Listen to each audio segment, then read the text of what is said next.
Well, you finally see it. And we've talked about free speech here on the podcast, all of us together, and on the show right now, working on getting everything settled for the podcast portion of our show, my show, whatever.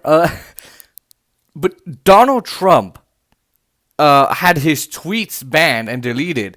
So the first thing, Twitter on Friday decided to ban Trump permanently, suspend him permanently, because he put up tweets like, "Oh, our people will not be silenced. They have a bright future."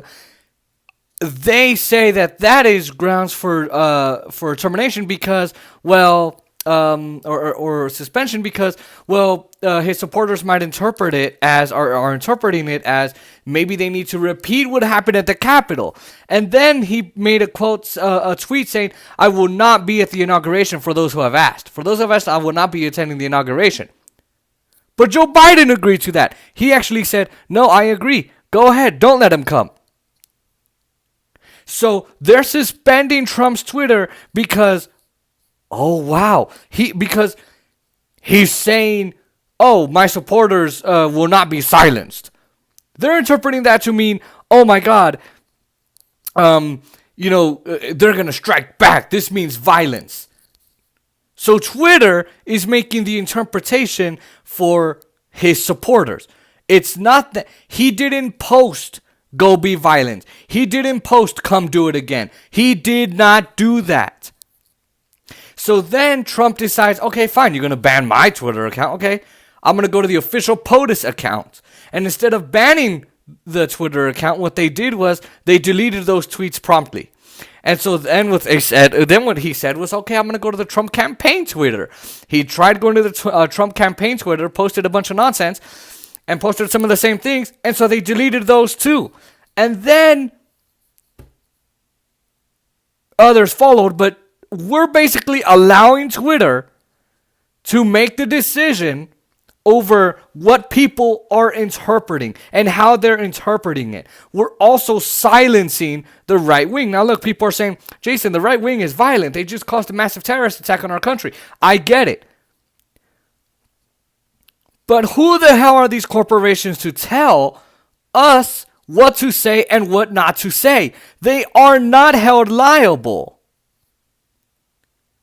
They aren't held liable by Section 230 of the Public Decency Act, which basically says whatever you publish on their website, they are not held liable. Yet they're taking down your tweets like they are.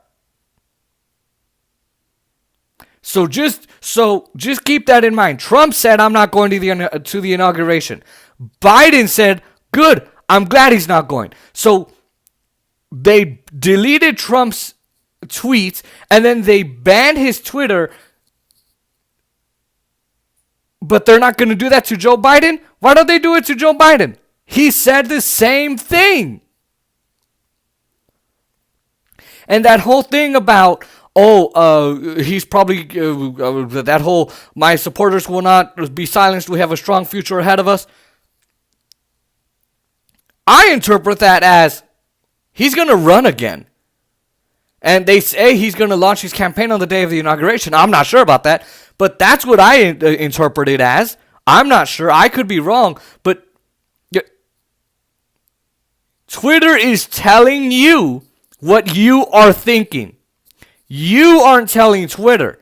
And Twitter is taking down someone's tweets. And they're not the only ones.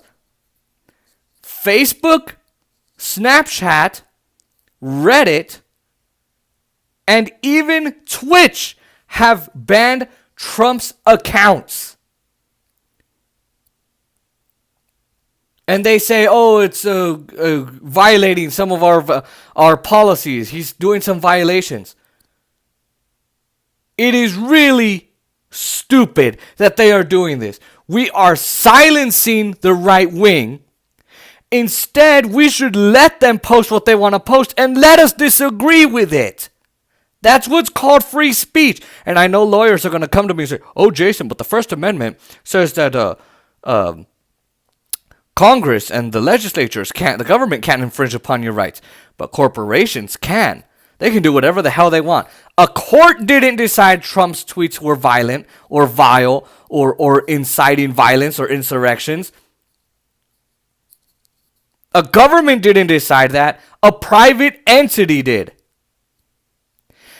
And all these other social media platforms that are doing the same thing, shame on them. Shame on them. By the way, Ron Paul, representative from Texas, saying that his Facebook was suspended and a lot of his posts because apparently they violated standards. Meanwhile, they didn't even tell him the post that was violating standards. And all he posted was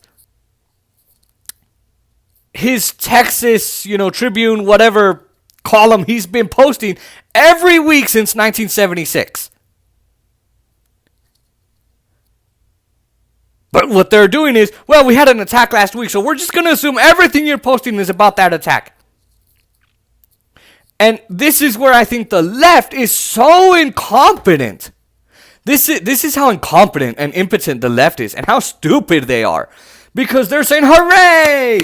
Ban the president! Yes! When idiots, they're going to come after you.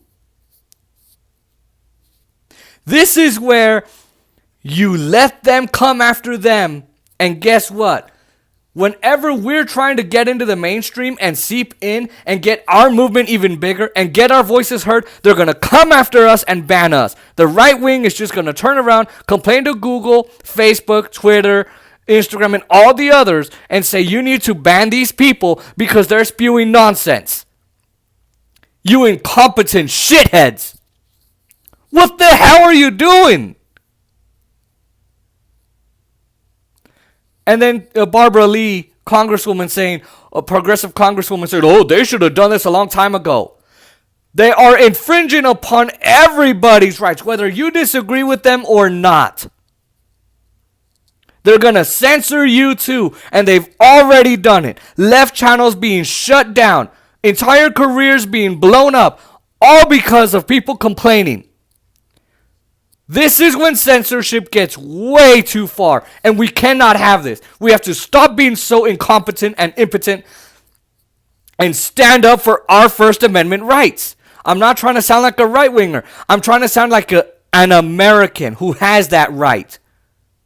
And by the way, Apple and Google have also taken down apps like Parler.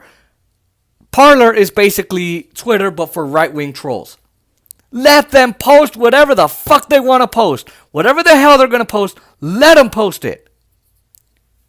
But this whole taking down tweets and deleting accounts and suspending accounts and letting Twitter interpret what we are thinking without us actually saying it has to stop. We cannot let this continue. This is why the left is so stupid. This is why we can never get anything done. Because we endorse movements that will then come after us. We endorse policies like censorship that will then come after us for the same goddamn nonsense. And then you're going to complain. Or you're going to be like some others on the left who will say, I still support it even though I'm being censored. You idiots. And no, this is not me in support of our fucking president. It's me trying to warn you of what's coming. I'm trying to warn you, and most of you are incompetent fools on the left who agree with this. And for those of you who are not political, remember, if you're an average person supporting any left policy, they will come after you. Even if you are not political. If you're just an average Joe or an average Jill, they will come after you. So the fact that you're supporting this is bull. Never support this kind of thing. This is why Glenn Greenwald left The Intercept. Because they censored his article about Hunter Biden and his corruption. This is why shows like mine exist. But this is also why I do not support this move by all these social media goons, because they will then come after me.